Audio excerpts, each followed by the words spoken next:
Jim Vang waa nin Shiinaysa waxa uu guursaday gabar quruxsan waxayna u dhashay 3 caruur ah. Masar Jin kuma qancin muuqaalka caruurtiisa maadaama aysan u quruxsanayn sidiisa iyo sida hooyadood, taasi oo keentay inuu ka shakiyo inuu aabbo yahay. Si uu hubiyo inuu isagu dhalay ayuu cisbitaal geeyay waxaana la baaray tixda hidasidaha caruurtiisa DNA waxaana loo cadeeyay inuu isagu dhalay. Dabadeedna cisbitaalka ayaa wuxuu ka soo tagay isagu la qiwaysan jawaabta la soo siiyay.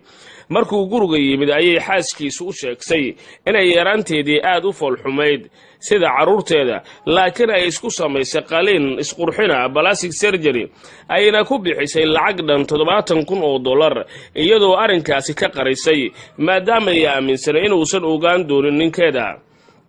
Masar Jin Vang markuu arrinkaasi ogaaday ayuu go'aansaday inuu iska furo xaaskiisa si aysan caruur kale ugu sii dhalin. Furin kaliya uguma sii harina wuxuu ka dacweeyay maxkamad isagoo ku eedeeyay inay khiyaantay, waxaana lagu ganaaxay $120,000 oo magdhow ah in ay u celiso miskiinka ay sirtay. Masar Jin Vang qoraaga ayaa isweydiinaya su'aal ah bal ka waran uu leeyahay gabdhaheena iscadeeyay talow maxay dhali doonaan, bal la sii wadaag asxaabtaada kale si ay u dhageystaan